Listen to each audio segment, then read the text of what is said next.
Hello, and thank you for tuning into the channel. If this is your first time here, welcome. My name is Angela, and I am a trauma-informed self-development specialist, and I coach you through the process of transformation from the person you came to be as a result of the things that's happened to you to the person you were created to be. I teach you how to apply biblical and personal development principles to help you achieve inside-out success in life, ministry, and business. You're listening to the 1 Year Through the Bible series. Reading and understanding the Bible from Genesis to Revelation will give you a contextual overview of the whole counsel of God, as mentioned in Acts 20, verse 27. I'll be reading from the New King James if you'd like to read along. Today's Old Testament reading is in Daniel chapter 5, verse 1 through chapter 6, verse 28. Belshazzar, the king, made a great feast for 1,000 of his lords and drank wine in the presence of the 1,000. While he tasted the wine, Belshazzar gave the command to bring the gold and silver vessels which his father Nebuchadnezzar had taken from the temple which had been in Jerusalem, that the king and his lords, his wives, and his concubines might drink from them. Then they brought the gold vessels that had been taken from the temple of the house of God, which had been in Jerusalem, and the king and his lords, his wives, and his concubines drank from them. They drank wine and praised the gods of gold and silver, bronze and iron, wood and stone. In the same hour, the fingers of a man's hand appeared and wrote opposite the lampstand on the plaster of the wall of the king's palace, and the king saw the part of the hand that wrote. Then the king's countenance changed, and his thoughts troubled him, so that the joints of his hips were loosened, and his knees knocked against each other. The king cried aloud to bring in the astrologers, the Chaldeans, and the soothsayers.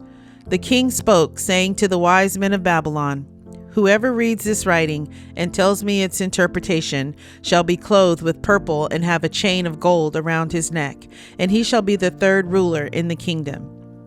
Now all the king's wise men came, but they could not read the writing or make known to the king its interpretation. Then King Belshazzar was greatly troubled. His countenance was changed, and his lords were astonished.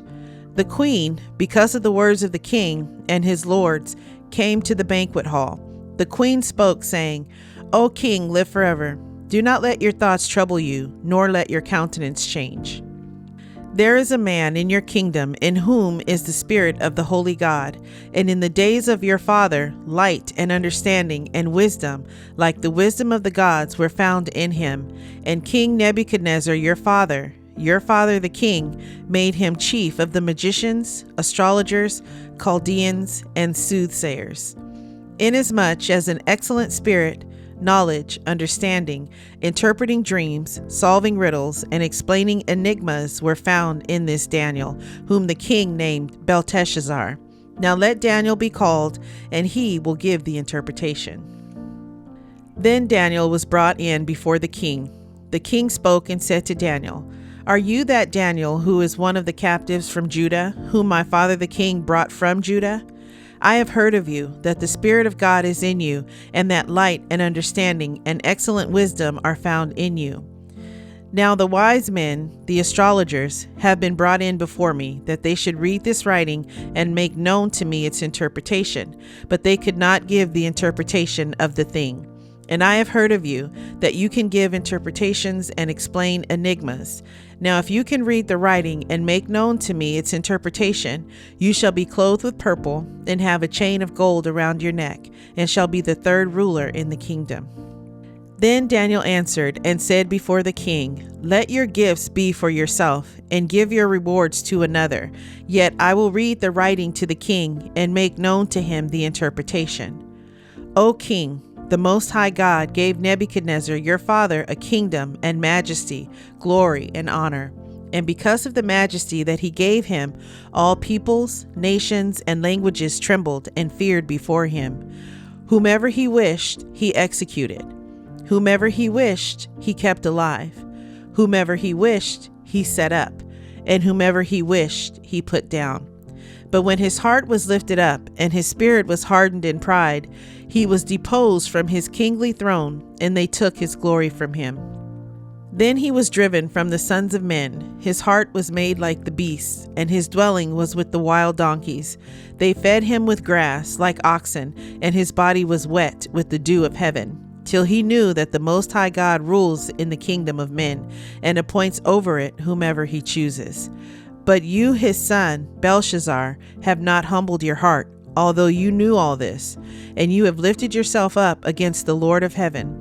They have brought the vessels of his house before you, and you and your lords, your wives and your concubines have drunk wine from them. And you have praised the gods of silver and gold, bronze and iron, wood and stone, which do not see or hear or know. And the God who holds your breath in his hand and owns all your ways, you have not glorified. Then the fingers of the hand were sent from him, and this writing was written. And this is the inscription that was written: Mene, Mene, Tekel, Upharsin. This is the interpretation of each word. Mene, God has numbered your kingdom and finished it. Tekel, you have been weighed in the balances and found wanting. Perez, your kingdom has been divided and given to the Medes and the Persians. Then Belshazzar gave the command, and they clothed Daniel with purple and put a chain of gold around his neck, and made a proclamation concerning him that he should be third ruler in the kingdom. That very night, Belshazzar, king of the Chaldeans, was slain, and Darius the Mede received the kingdom, being about 62 years old. It pleased Darius to set over the kingdom 120 satraps, to be over the whole kingdom, and over these 3 governors, of whom Daniel was one, that the satraps might give account to them, so that the king would suffer no loss. Then this Daniel distinguished himself above the governors and satraps, because an excellent spirit was in him, and the king gave thought to setting him over the whole realm. So the governors and satraps sought to find some charge against Daniel concerning the kingdom, but they could find no charge or fault, because he was faithful, nor was there any error or fault found in him. Then these men said, We shall not find any charge against this Daniel unless we find it against him concerning the law of his God. So these governors and satraps thronged before the king and said thus to him, King Darius, live forever. All the governors of the kingdom, the administrators and satraps, the counselors and advisors have consulted together to establish a royal statute and to make a firm decree that whoever petitions any god or man for 30 days except you, O king, shall be cast into the den of lions. Now, O king, establish the decree and sign the writing, so that it cannot be changed according to the law of the Medes and Persians, which does not alter. Therefore, King Darius signed the written decree. Now when Daniel knew that the writing was signed, he went home, and in his upper room, with his windows open toward Jerusalem, he knelt down on his knees 3 times that day, and prayed and gave thanks before his God, as was his custom since early days. Then these men assembled and found Daniel praying and making supplication before his God, and they went before the king and spoke concerning the king's decree. Have you not signed a decree that every man who petitions any god or man within 30 days except you, O king, shall be cast into the den of lions? The king answered and said, The thing is true, according to the law of the Medes and Persians, which does not alter. So they answered and said before the king that Daniel, who is one of the captives from Judah, does not show due regard for you, O king, or for the decree that you have signed, but makes his petition 3 times a day. And the king, when he heard these words, was greatly displeased with himself, and set his heart on Daniel to deliver him, and he labored till the going down of the sun to deliver him. Then these men approached the king and said to the king, Know, O king, that it is the law of the Medes and Persians that no decree or statute which the king establishes may be changed. So the king gave the command, and they brought Daniel and cast him into the den of lions. But the king spoke, saying to Daniel, Your God, whom you serve continually, he will deliver you. Then a stone was brought and laid on the mouth of the den, and the king sealed it with his own signet ring and with the signets of his lords, that the purpose concerning Daniel might not be changed. Now the king went to his palace and spent the night fasting, and no musicians were brought before him. Also his sleep went from him. Then the king arose very early in the morning and went in haste to the den of lions. And when he came to the den, he cried out with a lamenting voice to Daniel. The king spoke, saying to Daniel, Daniel, servant of the living God, has your God, whom you serve continually, been able to deliver you from the lions? Then Daniel said to the king, O king, live forever. My God sent his angel and shut the lions' mouths so that they have not hurt me, because I was found innocent before him. And also, O king, I have done no wrong before you. Now the king was exceedingly glad for him and commanded that they should take Daniel up out of the den. So Daniel was taken up out of the den, and no injury whatever was found on him, because he believed in his God.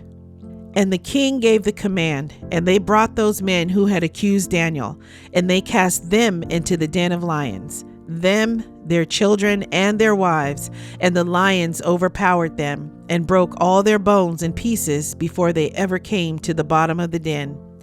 Then King Darius wrote, To all peoples, nations, and languages that dwell in all the earth, peace be multiplied to you. I make a decree that in every dominion of my kingdom, men must tremble and fear before the God of Daniel. For he is the living God, and steadfast forever. His kingdom is the one which shall not be destroyed, and his dominion shall endure to the end. He delivers and rescues, and he works signs and wonders in heaven and on earth. Who has delivered Daniel from the power of the lions? So this Daniel prospered in the reign of Darius and in the reign of Cyrus the Persian. Psalm 136, verses 10 through 26.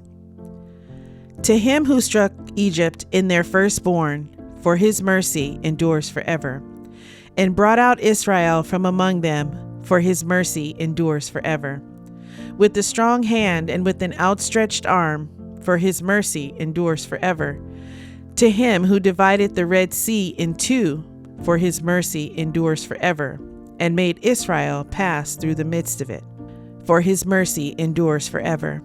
But overthrew Pharaoh and his army in the Red Sea, for his mercy endures forever. To him who led his people through the wilderness, for his mercy endures forever. To him who struck down great kings, for his mercy endures forever, and slew famous kings, for his mercy endures forever.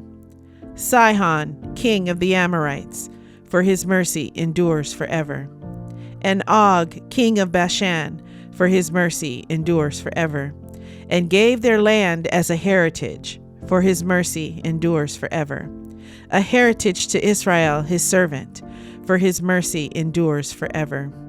Who remembered us in our lowly state, for his mercy endures forever, and rescued us from our enemies, for his mercy endures forever. Who gives food to all flesh, for his mercy endures forever. Oh, give thanks to the God of heaven, for his mercy endures forever. Proverbs chapter 29, verses 12 and 13. If a ruler pays attention to lies, all his servants become wicked. The poor man and the oppressor have this in common: the Lord gives light to the eyes of both. The New Testament reading is in 2 Peter chapter 2, verses 1 through 22. But there were also false prophets among the people, even as there will be false teachers among you, who will secretly bring in destructive heresies, even denying the Lord who brought them, and bring on themselves swift destruction. And many will follow their destructive ways, because of whom the way of truth will be blasphemed. By covetousness they will exploit you with deceptive words. For a long time their judgment has not been idle, and their destruction does not slumber. For if God did not spare the angels who sinned, but cast them down to hell and delivered them into the chains of darkness to be reserved for judgment, and did not spare the ancient world, but saved Noah, one of 8 people, a preacher of righteousness, bringing in the flood on the world of the ungodly, and turning the cities of Sodom and Gomorrah into ashes, condemned them to destruction, making them an example to those who afterward would live ungodly. And delivered righteous Lot, who was oppressed by the filthy conduct of the wicked. For that righteous man, dwelling among them, tormented his righteous soul from day to day by seeing and hearing their lawless deeds. Then the Lord knows how to deliver the godly out of temptations and to reserve the unjust under punishment for the day of judgment. And especially those who walk according to the flesh in the lust of uncleanness and despise authority. They are presumptuous, self-willed. They are not afraid to speak evil of dignitaries, whereas angels who are greater in power and might do not bring a reviling accusation against them before the Lord. But these, like natural brute beasts made to be caught and destroyed, speak evil of the things they do not understand, and will utterly perish in their own corruption, and will receive the wages of unrighteousness as those who count it pleasure to carouse in the daytime. They are spots and blemishes, carousing in their own deceptions while they feast with you, having eyes full of adultery, and that cannot cease from sin, enticing unstable souls. They have a heart trained in covetous practices and are accursed children. They have forsaken the right way and gone astray, following the way of Balaam, the son of Beor, who loved the wages of unrighteousness. But he was rebuked for his iniquity. A dumb donkey speaking with the man's voice restrained the madness of the prophet. These are wells without water, clouds carried by a tempest, for whom is reserved the blackness of darkness forever. For when they speak great swelling words of emptiness, they allure through the lust of the flesh, through lewdness, the ones who have actually escaped from those who live in error. While they promise them liberty, they themselves are slaves of corruption. For by whom a person is overcome, by him also he is brought into bondage. For if, after they have escaped the pollutions of the world through the knowledge of the Lord and Savior Jesus Christ, they are again entangled in them and overcome, the latter end is worse for them than the beginning. For it would have been better for them not to have known the way of righteousness than, having known it, to turn from the holy commandment delivered to them. But it has happened to them according to the true proverb, a dog returns to his own vomit, and a sow, having washed, to her wallowing in the mire. I hope you're enjoying your daily walk through the Word. Please leave a comment and let me know what stood out to you in today's reading. Subscribe to the channel and hit the notification bell. Thank you, Lord, for providing your word to us today. May it reach deep into the heart of your chosen children who were set apart before the foundation of the world, that they may be renewed in the spirit of their mind. I give all praise and honor to the Most High Yah, Elohim, through your Son Yeshua, Messiah. Amen.